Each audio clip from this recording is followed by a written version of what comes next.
청년의 꿈 아이폰 앱에 이어 안드로이드 앱도 출시되었습니다. 이제 청년들과 소통도 더 편리하고 신속하게 하게 되었습니다. 청년의 꿈에 많이들 놀러 오십시오. 안철수 15% 찍었다. 어디까지 갈지. 점점 더 단일화 어려워지네요. 용서하고 응원해 보려고 합니다. 그간 윤석열 후보를 증오했습니다. 어제의 의총화합을 통해서 한 번 더 속아보려 합니다. 어제 왠지 모르게 자신의 언어를 말할 것 같은 분위기였습니다. 윤이 비리로 올라갔지만 준석 형님의 믿음의 호소에 응했을 거라 믿습니다. 그래 보였습니다. 한 번 더 속으면 이젠 정말 당 해체해야겠지요. 아님 윤이 떠나든지. 이런 믿음 믿어도 되겠지요. 이걸 다 감내하고 지금껏 인내하신 거죠, 중표 형님. 고비 때마다 저는 뒤에서 수습하는 역할을 하고 있습니다. 총대 메고 나서지 않는 것은 비리 수호할 자신도 없고 명분도 없을 뿐더러 이 당에서 27년 있으면서 늘 총대 메는 역할을 했습니다만 그때마다 돌아온 건 반대편의 집중 타격과 우리 쪽의 방관이었습니다. 질 경우 모든 책임을 너 혼자 지라고 하는 게 이 당 사람들의 습성인데 그걸 뻔히 알면서도 또 십자가를 질 수는 없지요. 이미 대구 선대위 고문으로 참여하고 있기 때문에 더 이상 시비를 걸지 말았으면 합니다. 청년들이 알고 있는 것 vs 해야 하는 것.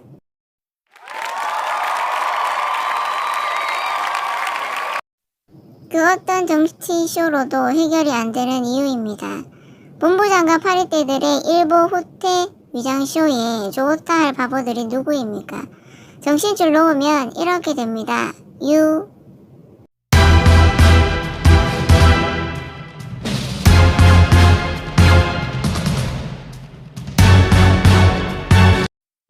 그래도 오늘 이준석 대표의 연설 어떠셨나요? 아마 헌정사에 남는 그런 연설이 될 것이고 이준석 대표가 한층 더 체급이 커지는 순간이 된 것 같은데 의원님께서는 어찌 보시는지요? 장광설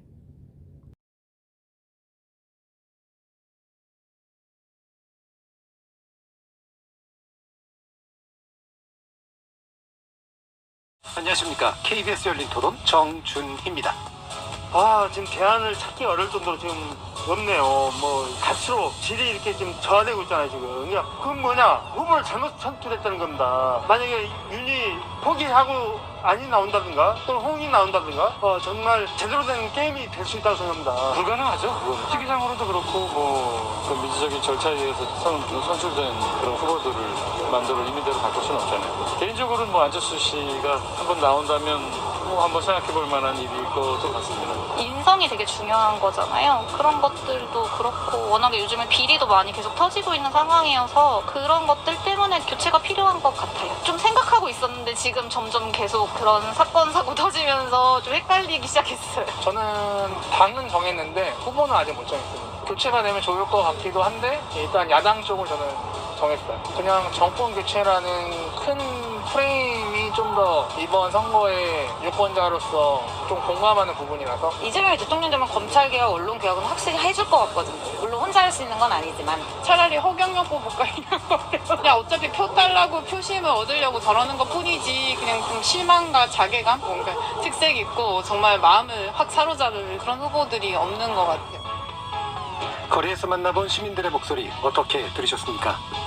오늘 이야기 나눌 주제는 2022년 새해 민심으로 본 20대 대선 판세입니다. 60여일 앞으로 다가온 대선 판세가 새로운 국면에 들어섰는데요. 더불어민주당 이재명 대선 후보가 지지율 선두에 올라서고 새해 첫 여론조사 결과 대부분이 윤석열 후보를 앞서는 것으로 나오고 있습니다. 하지만 이재명 후보 측에서도 일부 수긍하고 있듯 윤석열 후보에서 빠진 지지율이 부동층이나 안철수 후보 쪽으로 더 많이 옮겨갔다는 점에서 또 2030 젊은 세대의 40% 이상이 지지 후보를 교체할 수도 있다고 답한다는 점에서 여전히 유동성은 살아있다고 하겠습니다. 다양한 맞춤형 정책을 발표하면서 민생 행보에 나선 이재명 후보, 이 상승세를 이어갈 수 있을까요?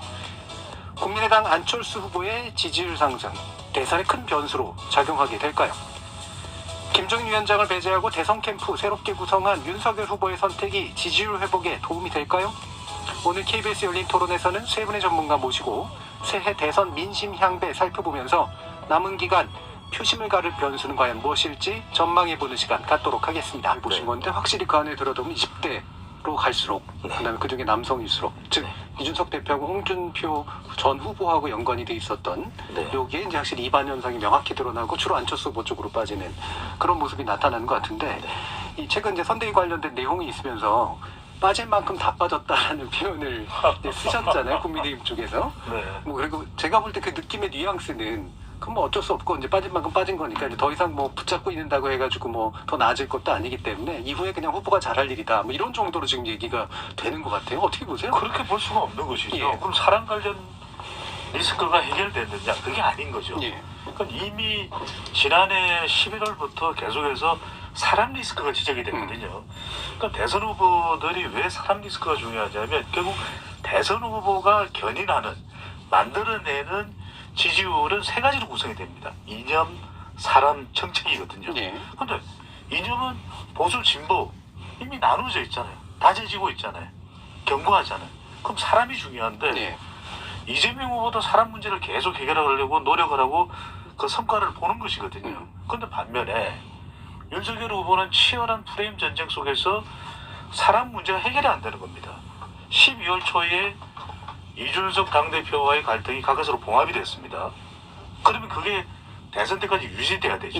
그런데 배우자 김건희 씨 리스크도 해소가 안 됐잖아요. 그리고 김종인 전 위원장과의 별의 순간이 아니라 결별의 순간이 됩니다.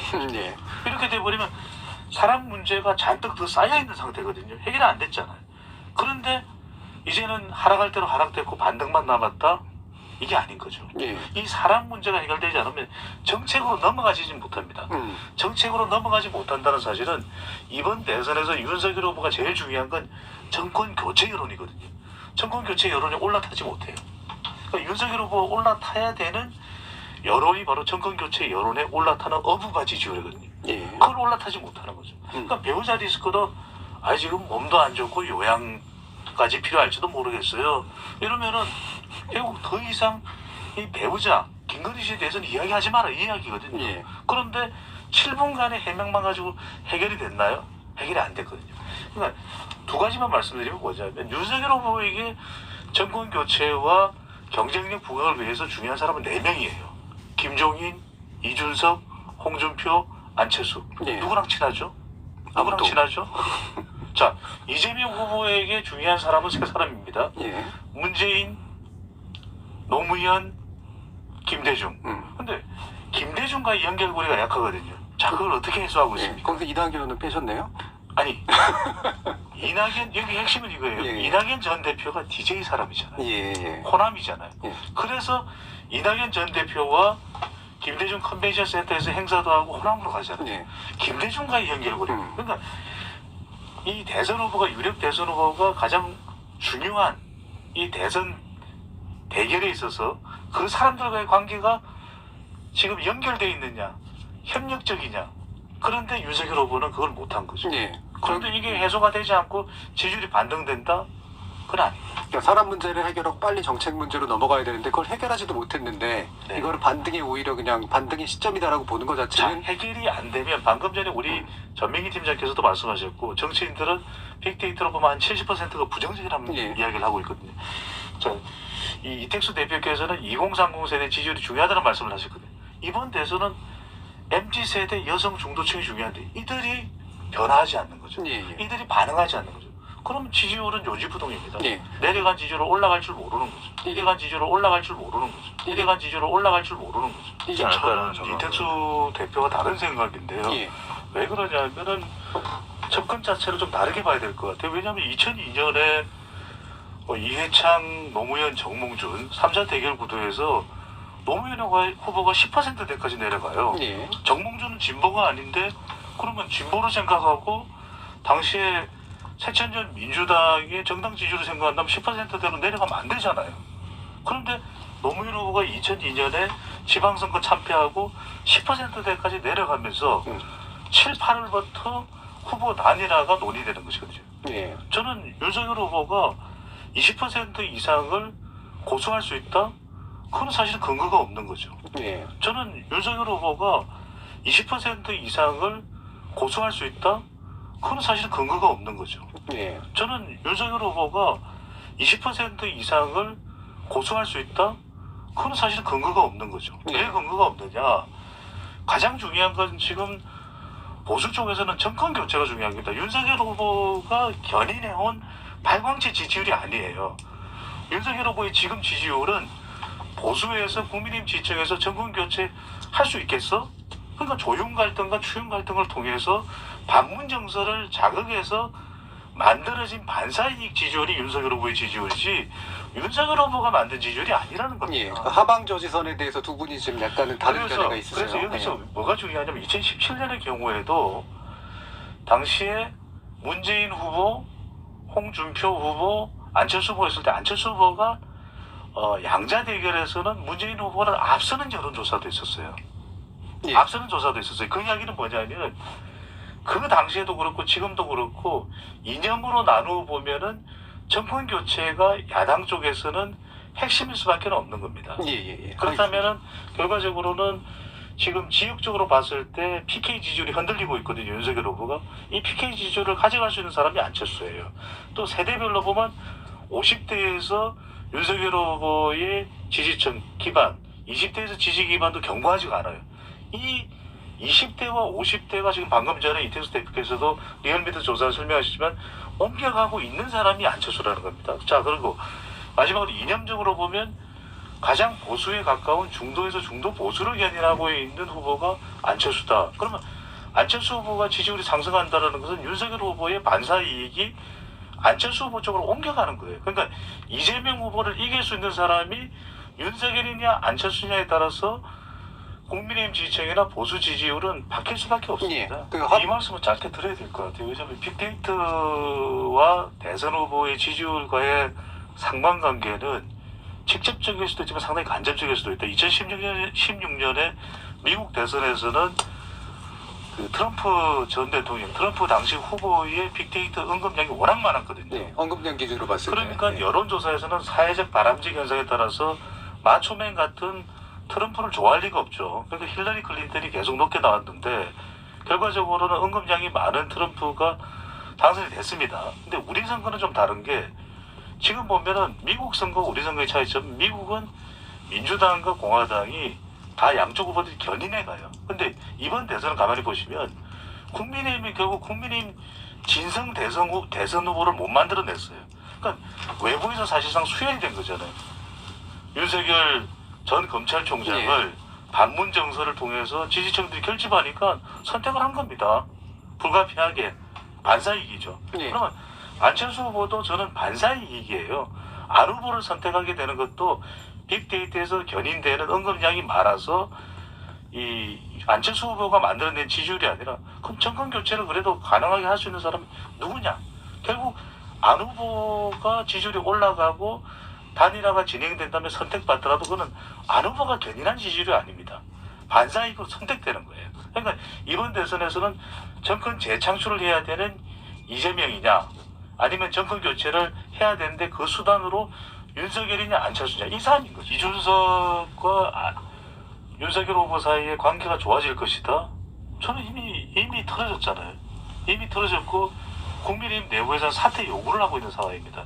심지어는 뭐 당대표 탄핵 이야기까지도 나오고 있는 상황에서 지금 윤석열 후보의 경쟁력에 돌아온다고 해서 보탬이 된다. 이미 정치적 영향력은 상당 부분 상실이 됐죠. 2030 세대를 뭐 다시 견인하고 회복한다 하더라도 국민의힘 지지층 내에서 이준석 대표에 대한 평판, 이준석 대표에 대한 영향력 이게 상실된 마당에 온다고 해서 윤석열 후보의 경쟁력에 활약이 될까? 그렇게 보기는 힘든 거죠. 그러면 이준석 대표는 어디로 가든 쓸모가 없다? 사실상 이제 이번 선거에서는 이준석 대표라고 하는 변수는 이 사라졌다? 선거전에서 사라진 상황이 된 거죠. 예, 알겠습니다. 20대 얘기를 해주셨기 때문에 그러니까 20대가 중요한 변수라고 보신 건데 이게 이제 어느 지점에서 어느 시점에서 어떤 요인으로 20대의 어떤 표심이 타격을 입었다 이렇게 판단을 하세요? 윤석열 후보 말씀하시는 예. 거죠.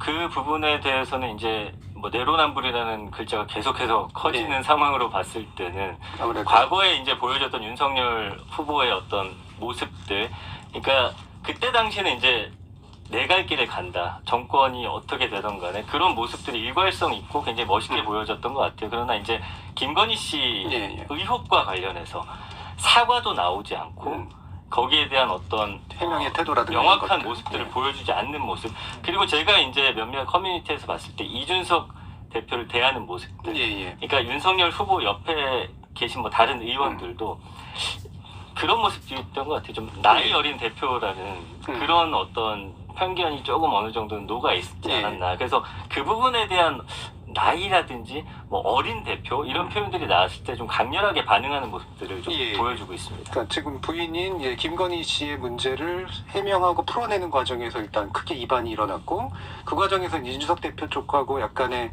갈등이 생기면서 이준석 대표를 대하는 방식이 이제 어린 사람 대해야 되지 않은. 최근에 뭐 이준석 후보 대표 옆에 있는 뭐 예를 들면 다른 뭐 천하람 변호사나 젊은 정치인들이 있거든요. 그리고 이제 뭐 김성애 대변인 같은 경우 그 다른 당에서도 지지하는 글들이 상당히 많이 올라와요. 예. 왜냐하면 어떤 사안에 대해서 명확하게 그것에 대해서 이야기를 하고 우리 당이라고 하더라도 잘못된 부분을 좀 인정할 거 짚는 인정하고. 예. 그런 부분에 대한 어떤 좀 뭐라고 해야 돼? 만족감은 좀 그렇지만 어쨌든 거기에 대한 어떤 믿음 같은 것들이 예. 쌓여가는 모습이거든요. 그래서 이제 댓글 같은 거 분석해 보면 저는 뭐 같은 당은 아니지만 차라리 우리 당으로 왔으면 좋겠다라는 반응이라든지 뭔가 사과하거나 잘못됐다는 부분 지적했을 때 굉장한 그 지지를 보내는 모습들이 조금은 좀 달라진 모습이 아닐까 예. 저는 그게 생각합니다. 또 이제 그 골수 지지층한테 또 해당 행위처럼 비치는 모습들이 맞아요. 맞습니다. 맞죠? 예. 묘한 효과들이 있는 것 같은데. 리스크죠. 결국 사람 리스크인데 20대 30대들은 명쾌한 걸 좋아하죠. 그래서 20대 30대들이 기성세대보다는 좀 더 명확한 표현, 명확한 대상 이런 데 더 심취하는 그런 이유일 때, 그래서 우리가 MZ세대라고 이야기를 하지 않습니까? 다른 일종의 트렌드를 가지고 있는 세대이기 때문에, 그러니까 30대는 공정이고 20대는 좀 더 기회 쪽에 더 감성적으로 연관이 되어 있거든요. 그렇다면 사람 리스크를 해명하는 것도 중요하지만 더 중요한 건 후보자의 태도입니다. 예. 그것이 해명되지 않았을 때 과연 후보는 이 해명되지 않는 것에 대해서 어떤 태도와 더 노력을 기울이니까, 그것이 되지 않는 것에 대한 평가와 평판이 혹독해진 것이 20대와 30대의 지지율로 연결이 된 거죠. 30대는 20대보다는 그래도 이념적으로 보면 탈이념적이라고 해도 진보 성향이 조금 더 있거든요. 그래서 30대는 더 빠른 속도로 이재명 후보 우세 추세로 갔던 것이고 20대는 그래도 남아 있었어요. 윤석열 후보 조금은 더 보수 성향이 있으니까. 그런데 계속해서 이런 논란이, 심지어는 이준석 대표와의 갈등이 지속되는 걸 보고서 그 순간에 마음을 접으면서 옮겨가는 것이, 그렇다고 이재명 후보 쪽으로 가는 것도 아니에요. 예. 놀라운 건 또 안철수 후보라는 대안을 찾거든요. 그래서 윤 후보에게는 더 타격이 된 거죠. 결국 핵심적인 것은 윤 후보가 가져가야 되는 것은 정권교체 여론이거든요. 김종인 전 위원장도 강조를 했고 이준석 대표도 책임이 없는 건 아니죠. 예. 국민의힘 지지층 내부에서 비판을 받고 당대표가 뭐하고 있는 것이냐라고 하는 지적을 받을 정도면 당대표로서도 아무리 본인이 설득력이 있는 존이라고 하더라도 이 당 후보의 지지율이 내려간다면 비판받아 책임져야 또 마땅한 것이죠. 근데 이제 여기서 중요한 것은 결국 타격을 받는 것은 후보니까 이 부분까지 다 감싸 안을 수 있을 정도의 이때 필요한 게 연기력이에요. 그 이야기를 한 것이 김종인 전 위원장의 연기력인데 그것조차 수용이 안 된 거죠. 알겠습니다. 자, 지금 이제 꽤 얼마 전부터 이제 후보 교체론에 관련된 얘기들이 나오고 요즘은 여론조사에도 일부 반영이 되고요. 그다음에 그거하고 유사하지만 또 약간 맥은 다르고 후보 단일화론 쪽이잖아요. 이제 막 아마 얘기가 좀 되는 것 같은데 실제로 가능할까? 근데 대신 사람들이 요구는 얼마나 클까? 어떻게들 파악하고 계신지 한번 일단 여론조사 측면에서 먼저 좀 볼까요? 먼저 배종찬 소장님한테 말씀 주시죠. 후보 교체론이 나오고 있고 후보를 지지하는 후보를 변경할 의향이 있느냐 꽤 높은 비율로 나오고 있거든요. 그 역대 선거와 비교를 하더라도 이번 선거가 그 비율이 높은 것은 이른바 비호감 대선이 되고 있다. 또 네거티브 경쟁이 되고 있다. 이게 이제 주요한 원인일 수도 있겠지만은 한편으로는 후보들의 좀 대중 포용적인 역량이 미흡하고 부족하다고 봐야 되겠죠. 그러니까 더 정치력, 국회의원 경험까지 갖춘 경륜이 있는 대선 후보가 나오는 이전 선거였다면 이번 선거는 유력 후보 두 사람, 윤석열 후보나 이재명 후보 모두 국회의원 경험이 없어요. 그리고 후보나 후보 배우자 또 후보 가족과 관련된 자녀와 관련된 의혹들이 계속 부각되고 있거든요. 이러다 보니까 이번 대선에서 과연 누굴 찍어야 돼? 이런 상황이 초래되고 있는 것이거든요. 예. 또 이런 상황 속에서 그래도 이재명 후보보다는 국민의힘 후보, 그러니까 윤석열 후보에 대한 교체 의향이 더 높게 나오고 있어요. 네네. 그런 이유가 기대만큼 부응하지 못한다. 우리가 올리브의 기대 불일치 이런 걸 보더라도 조금 비거덕하면 그래도 지지해야지. 정권 교체가 중요하니까. 이러다가 계속 그게 길어지고 심화되면, 가중되면 이제 마음이 떠나거든요. 그런데 핵심적인 건 이거죠. 윤석열 후보를 교체할 수 있다? 홍준표 후보로 갈아치우는 게 가능할까? 힘들어요. 네. 만약 그런 상황이 온다면 정권 교체 여론은 날아가 버리고 거의 국민의힘은 풍지박산 나겠죠. 그래서 마지막 남아있는 카드는 뭐냐. 윤석열 후보 앞으로 경쟁력을 봐야 됩니다. 이택수 대표께서도 전망을 하셨듯이 반등할 가능성도 있는 것이니까. 예. 그렇다면 국민의힘에서는 다행이겠죠. 하지만 그렇지 못하다면 윤석열 후보가 중요한 것이 아니라 보수나 국민의힘 지지층은 정권 교체가 중요한 겁니다. 네. 그렇다면 어떤 후보라도 그것을 가능하게 해줄 후보 쪽으로 무게가 실릴 수밖에 없는 것이거든요. 그렇다면 남아있는 보수 진영의 카드는 단일화죠. 단일화죠. 예. 이게 참 단일화가 또 이제 단일화 협상이 성사되려면 서로 이길 만한 가능성들이 좀 있어야 그 모호한 상태에서 뭔가 성사가 되잖아요. 혼자면은 질 것 같고, 근데 합치면 이길 것 같은데 그 중에 내가 이길 것 같고, 이럴 때가 영 성사가 되는 건데 그 비율은 어느 정도 좀 될 거라고 좀 예상을 하세요. 만약에 그런 상황이 조성이 된다면? 그렇게 돼야 될 것 같아요. 안철수 후보가 완주했을 때 지방선거에서의 정치적인 영향력, 예. 이 부분을 기대하면서 완주를 한다라는 것은 걸맞지가 않을 거예요. 왜냐하면 안철수 후보가 지지율이 올라가는 건 윤 후보의 지지율이 빠지고 안 후보의 지지율이 올라가는 거거든요. 그건 뭐냐면 결국 정권 교체 여론에 누군가는 업혀야 되기 때문에 그 반사이익이에요. 예. 그러니까 안철수 후보가 본인 스스로의 견인된 지지율 발광체로 20에서 25%면 이건 완주의 의미가 있겠죠. 그러니까 2012년을 보자고. 2012년에 안철수 후보가 얻어갔던 25% 내외, 많을 때는 30%가 넘는 지지율은 안 후보가 견인하던 지지율이죠. 이른바 안철수 효과가 있었잖아요. 무릎팍 도사 효과가 있었잖아요. 예. 청춘 콘서트 효과가 있었잖아요. 그때의 지지율과 지금 안철수 후보의 지지율은 정권 교체 여론의 반사이익을 얻는 거예요. 예. 윤 후보가 꺼졌을 때 올라가는. 그러니까 이거는 지방선거 때까지 유지되는 게 아니에요. 근데 뭐가 재밌냐면 이택수 대표께서 홍준표 의원 이야기를 했잖아요. 지금 홍준표 의원이 홍준표 후보로 교체되기는 쉽지 않습니다. 하지만 윤석열 후보는 마땅하지 않거든요. 또 이준석 대표에 대해서는 홍준표 의원이 우호적이에요. 그런데 홍준표 의원이 안철수 후보에게도 우호적이에요. 예. 그러면 안철수 후보가 단일화가 될 때 오히려 힘을 실어줄 수 있는 사람, 안철수 후보가 단일 후보가 되는 경우입니다. 그리고 국민의힘에 입당할 때 힘을 실어줄 수 있는 사람도 홍준표 의원이 될 수 있는 거죠. 그렇다면 선거 결과와는 별도로 선거 이후에, 대선 이후에 당의 중심 세력으로 등장할 수 있는 사람은 홍준표 의원이에요. 또 선거 이후에, 대선 이후에 당의 중심 세력으로 등장할 수 있는 사람은 홍준표 의원이에요. 또 선거 이후에, 대선 이후에 당의 중심 세력으로 등장할 수 있는 사람은 홍준표 의원이에요. 그러니까 본인으로서는 단일화가 누가 되느냐에 따라 당권을 질 수도 있기 때문에 상당히 구미가 당기는 매력적인 것이 단일화이기 때문에 홍준표 의원까지도 상당히 적극적일 수가 있는 것이죠. 예.